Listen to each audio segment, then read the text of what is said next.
किसने देखा था वहाँ पर मंदिर? और अगर मंदिर था भी वहाँ पर, और अगर उस वक्त आज इतने सालों पहले वहाँ मस्जिद बन गई थी, तो फिर से उसे तोड़ के आप क्यों बनाएंगे मंदिर? और अगर आपको बनाना, हिंदू खतरे में नहीं है, ये देश खतरे में है। ये देश खतरे में है मोदी जी, अमित शाह जैसे लोगों से, प्रज्ञा ठाकुर जैसे लोगों से। ये देश खतरे में है। मेरा नाम ऋचा शर्मा है। आप कहाँ से आई हैं इसमें? मैं दिल्ली की हूँ, बट मैं जॉब करती हूँ गुड़गांव में। और क्या रहा मैडम, क्या वो है चुभा आपको जो आप इस मार्च में इतनी दूर से? देखिए, ये सिर्फ बात जेएनयू की नहीं है कि जेएनयू की फीस बढ़ाई गई है। मुद्दा ये है कि शिक्षा संस्थान जितने भी हैं हमारे यहाँ, एजुकेशन, बाकी जगह की भी फीस क्यों ज़्यादा है? पढ़ाई पे हक क्या सिर्फ एक तबके का होना चाहिए? पढ़ाई पे हक क्या हर उस इंसान का नहीं होना चाहिए जो पढ़ना चाहता है, जो आगे बढ़ना चाहता है? मोदी जी खुद पढ़े लिखे होते तो शायद आज हमारे साथ खड़े होते। मोदी जी ने शिक्षा के, उनको शिक्षा से फर्क क्या पड़ता है? वो बिना शिक्षा पूरी करे प्राइम मिनिस्टर बन गए हैं, तो उनको शायद यही लगता है कि वो जब इस तरह के बयान देते हैं कि पकौड़े तलो, तो वो उनका शायद माइंडसेट ही है। इकोनॉमी तो क्राइसिस में है ना मैडम? हाँ, इकोनॉमी क्राइसिस में क्यों है? 2014 से ही क्यों है इकोनॉमी क्राइसिस में? और अगर इकोनॉमी क्राइसिस में है तो आप 3000 करोड़ की मूर्तियां क्यों बना रहे हैं? अगर इकोनॉमी क्राइसिस में है तो पार्लियामेंट में आप कैंटीन में 2 रुपए की थाली क्यों दे रहे हैं? बिल्कुल मैम, सांसदों को तो आप देख ही रहे हैं, 2 रुपए की, 5 रुपए की कॉफी। अगर इकोनॉमी क्राइसिस में है तो बच्चों को पढ़ने से क्यों रोका जा रहा है? जितने भी नेता हैं जो पार्लियामेंट में बैठे हुए हैं, उनको बोलिए ना कि वो अपनी सैलरीज कम करें, वो लोग अपना कम खाएं, जाके अयोध्या में करोड़ों दिए ना जलाएं, जाके 3000 करोड़ की मूर्तियां ना बनाएं। अगर इकोनॉमी क्राइसिस में है तो एजुकेशन पर ही क्यों वार कर रहे हैं वो? क्योंकि वो उन बच्चों को आगे नहीं बढ़ने, ये जितना भी आप देख रहे हैं ना, इतना बड़ा हुजूम है, उनको प्रॉब्लम इससे है। उनको प्रॉब्लम एजुकेशन से नहीं है, उनको प्रॉब्लम इससे है। क्योंकि आज की डेट में आप भी बहुत अच्छे से जानते हैं, अपोजिशन खत्म हो चुकी है, उनके अंदर तो अब कुछ भी बोलने के लिए रहा नहीं है। ये है अपोजिशन, और वो इसको भी खत्म करना चाहते हैं। क्योंकि पहले धर्म की राजनीति नहीं हुआ करती थी इस देश में। पहले आई अग्री, बहुत सी सरकारें आती हैं, बहुत करप्शन भी होता है, वो हर सरकार में करप्शन होता है, बट तब मुद्दे धर्म की राजनीति के नहीं होते थे। अगर करप्शन था पर वहाँ पर इकोनॉमी के बारे में भी सोचा जाता था और हमारा देश आगे बढ़ रहा था।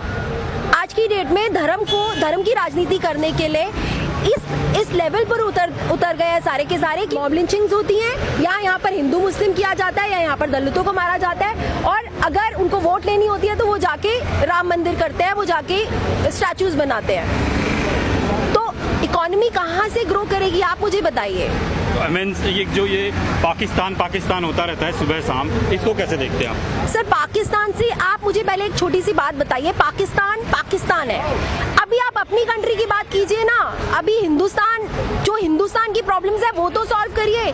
पाकिस्तान तो प्रोपेगेंडा वो बनाएंगे ना, क्योंकि जहाँ यहाँ पर जब भी कोई भी प्रॉब्लम होती है तो या तो हिंदू मुस्लिम शुरू हो जाता है या फिर पाकिस्तान शुरू हो जाता है। कहीं तो दिमाग भटकाएंगे ना, क्योंकि हर इंसान हमारे आपके जैसा नहीं सोचता। इस देश में प्रॉब्लम सारी की सारी यही है, लोग मुद्दों से भटक चुके हैं। यहाँ की क्यों बात कर रहे हैं कि 40,000 निकाले जाएंगे? आप मारुति को देखिए, आप BHEL को देखिए, सब कुछ प्राइवेटाइज क्यों किया जा रहा है? मैं अभी थोड़े दिन पहले BSNL गई थी, मुझे कुछ काम था, वहाँ की खुद एम्प्लॉय ने हमें बताया कि 2-2 महीने से हमारी सैलरीज नहीं आई हैं। 9 महीने से भी नहीं आई। एग्जैक्टली। आप मुझे एक छोटी सी बात बताइए, ये सब क्यों हो रहा है? ये सब गवर्नमेंट की एजेंसियाँ, आज तक ऐसा हुआ था कि मेरे मम्मी पापा गवर्नमेंट सर्वेंट रहे हैं, और वो हमेशा ये कहते थे कि गवर्नमेंट सर्वेंट के पास कुछ और हो ना हो, लेकिन उसके पास सिक्योरिटी है, वो सारी जिंदगी अपने बच्चों को कम से कम रोटी खिला सकता है। लेकिन आज ये हालात पैदा हो गए हैं कि एक गवर्नमेंट सर्वेंट भी डरा हुआ बैठा हुआ है कि पता नहीं कब हमारी नौकरी चली जाए। तो ये कहाँ का विकास है? कहाँ का विकास है, आप मुझे बताइए। मोदी जी अपने विकास के नारे के साथ आए थे, ये विकास है? बच्चों को सड़कों पे तुमने लाकर खड़ा कर दिया है, ये विकास है? हिंदू मुस्लिम करते करते आपने कितने लोगों को मरवा दिया है, ये विकास है? राम मंदिर क्या है? राम मंदिर आप मुझे बताइए, क्या भगवान राम ने नीचे आकर बोला था कि आप मेरे मंदिर के लिए लोगों को मारो? आप एक मस्जिद जो ऑलरेडी वहां पर बनी हुई थी, आप उसको तोड़ो? क्या राम जी ने आकर ये बात बोली थी? जो एक राम भगवान जिन्होंने खुद सैक्रिफाइस किया था अपने सौतेले भाई के लिए, वो जंगलों में चले गए थे, आप उनको लाके किसी की मस्जिद तोड़ के वहाँ पर बिठाना चाहते हैं। पर मैं ऐसा भी तो कहा जा रहा है कि मस्जिद के पहले मंदिर था वहाँ। किसने देखा था, आप पहले मुझे बताइए, किसने देखा था वहाँ पर मंदिर? और अगर मंदिर था भी वहाँ पर, और अगर उस वक्त आज ही इतने सालों पहले वहाँ मस्जिद बन गई थी, तो फिर से उसे तोड़ के आप क्यों बनाएंगे मंदिर? और अगर आपको बनाना ही था तो हॉस्पिटल बनाते, आप एक और नया जेएनयू खड़ा करते ना, वहाँ की फीस अपनी मर्जी से लेते, आप एजुकेशन इंस्टीट्यूट कोई भी खोलते, आप वहाँ हॉस्पिटल्स, इतने लोग मर रहे हैं हॉस्पिटल्स में, कौन से एम्स बने आप मुझे बताइए पिछले 5 सालों में? बनाइए वहाँ पर जाके एम्स। आखिरी सवाल है मेरा, आपको सरकार से डर नहीं लग रहा? आप एमएनसी में हैं, आपके साथ भी कुछ भी हो सकता है। सर डरती तो मैं यहाँ नहीं होती, डरती मैं किसी से भी नहीं हूँ। जो अगर हम जैसे लोग डर जाएंगे तो ये इतनी भीड़ भी इकट्ठी नहीं हो पाएगी। और किससे डरना है, क्यों डरना है, आप मुझे बताइए। किसी की किस्मत का कोई नहीं खा सकता, और मैं नहीं डरूंगी, क्योंकि अगर मैं डर गई तो शायद मेरे जैसे बहुत सारे लोग हैं वो भी डर के बैठ जाएंगे। और अगर हम आज नहीं उठे तो हमारी आगे वाली जनरेशन, हमारे बच्चे, वो पढ़ ही नहीं पाएंगे, वो कुछ कर ही नहीं पाएंगे जिंदगी में, अपने सपने पूरे कर ही नहीं पाएंगे। ये देश, मुझे अब ऐसा लगता है कि हम लोग शायद डेमोक्रेसी पीछे छूट गई है और अब तानाशाही शुरू हो गई है। और जो लोग हैं, जिन लोगों के पास आज अच्छी नौकरियां हैं, जो पैसा कमा रहे हैं, जिनके पास अच्छे बड़े बड़े घर हैं, जिनके बच्चे बाहर पढ़ रहे हैं, उनको कोई फर्क नहीं पड़ता, क्योंकि उनके पास सब कुछ है। फर्क पड़ता है उन लोगों को जिन लोगों की नौकरियां जा रही है, फर्क पड़ता है उन लोगों को जिनके बच्चों के पास खाने के लिए पैसे नहीं है, पढ़ने के लिए, जो एक उनको उम्मीद थी कि जेएनयू जैसी यूनिवर्सिटी में वो अपने बच्चों को पढ़ा के कम से कम उनके बच्चे आगे बढ़ के घर चला पाएंगे, वो तो उनसे वो हक भी छीन रहे हैं। तो आप क्या चाहते हैं कि बस यहाँ पर चारों तरफ देश में जियो, अंबानी, अदानी, बस ये चलता रहे? यहाँ जियो यूनिवर्सिटी लाना चाहते हैं जेएनयू हटा के। यहाँ पर आपका बीजेपी आईटी सेल क्या फैला रहा है लोगों के बीच में? जेएनयू बंद होना चाहिए। क्यों जेएनयू बंद होना चाहिए? किसी के बाप का नहीं है जेएनयू, और ना ही जेएनयू बीजेपी ने खड़ा किया था, ना मोदी जी ने खड़ा किया था जेएनयू। जेएनयू हर उस बच्चे का हक है जो बच्चा किसान और मजदूरों का है, जो बच्चा पढ़ना चाहता है, जो बच्चा लायक है, जेएनयू उसका है। अगर आप होम मिनिस्टर तड़ीपार को बनाएंगे तो वो तो प्रज्ञा ठाकुर तो बहुत छोटी चीज है।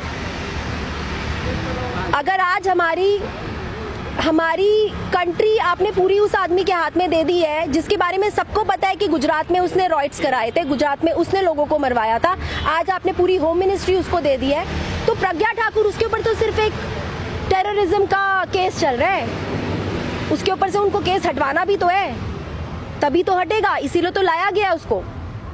देश में आप मुझे बताइए ना, फिर हिंदू राष्ट्र बनेगा कैसे? हिंदू राष्ट्र बनाने के लिए ऐसे लोगों दिक्कत क्या है हिंदू राष्ट्र से? सर आप मुझे बताइए, हमारा देश क्या कहा जाता था उसको? धर्मनिरपेक्ष, सेक्युलरिज्म। हमारा संविधान हमें सेक्युलरिज्म सिखाता है, हमें हमारा देश, और हमारे देश की ब्यूटी यही थी कि डाइवर्सिटी है हमारे देश में। आप मुझे बताइए, हम क्यों किसी भी इंसान को हिंदू, मुस्लिम, सिख, ईसाई के तरह से देखते हैं? क्यों हम उसे इंसान की तरह नहीं देख सकते? मुझे नहीं पता कि आपका क्या धर्म है, मैं आपसे बात कर रही हूँ तो क्या मैं ये सोच के बात कर रही हूँ कि आप हिंदू हैं, मैं हिंदू हूँ तो मैं इसलिए आपसे बात करूंगी, या ये मुसलमान है तो मैं इससे बात नहीं करूंगी? क्या होता है धर्म, आप मुझे बताइए सर। धर्म सिर्फ एक चॉइस है। आप अल्लाह को फॉलो करना चाहते हैं, आप खुशी से अल्लाह को फॉलो करो। मैं राम को फॉलो करना चाहती हूँ, मैं राम को फॉलो करूंगी। आप गुरुद्वारे को फॉलो करना चाहते हैं, आप गुरुद्वारे जाइए। उसमें आप मुझे बताइए, उसमें किसी को भी इस चीज से कोई प्रॉब्लम नहीं होनी चाहिए। आप फॉलो करिए धर्म को, और कोई भी धर्म ये नहीं सिखाता कि सिर्फ ये मेरा ही धर्म होना चाहिए। धर्म प्यार बांटना, इंसानियत सिखाता है। धर्म का मतलब ही यही होता है कि आप अगर मंदिर में जा रहे हैं या आप अगर मस्जिद में जा रहे हैं तो आप बाहर निकल रहे हैं, जो बाहर एक आदमी भूखा बैठा है, आपको उसको खाना खिलाना है, आपको किसी की मदद करनी है। जो इंसान बीमार है, आप अगर कर सकते हैं तो आप उसका इलाज कराइए। धर्म ये सिखाता है। हिंदू राष्ट्र का क्या मतलब है, आप मुझे बताइए, क्यों होना चाहिए हिंदू राष्ट्र? जब हमारे संविधान में हमें शुरू से हम सब मिलजुल के रहे हैं। हम जब पार्टीशन के बाद यहाँ पर पहले से ये तय हो गया था। हिंदू तो खतरे में, किससे खतरे में, आप ये बताइए। हिंदू खतरे में है किससे? माइनॉरिटी से, जिन बेचारों को तुम सड़कों पे सिर्फ इसलिए मार देते हो कि वो जय श्री राम नहीं बोल रहे, उनसे खतरे में है हिंदू? या जिन लोगों को आप काउ स्लॉटरिंग के नाम पर आप मार देते हो, उनसे खतरे में है हिंदू? किससे खतरे में है हिंदू? हिंदू खतरे में नहीं है, ये देश खतरे में है। ये देश खतरे में है मोदी जी, अमित शाह जैसे लोगों से, प्रज्ञा ठाकुर जैसे लोगों से। ये देश खतरे में है। ठीक है, थैंक यू। बहुजन समाज से जुड़ी हर खबर को देखने के लिए बहुजन टीवी को लाइक कीजिए, सब्सक्राइब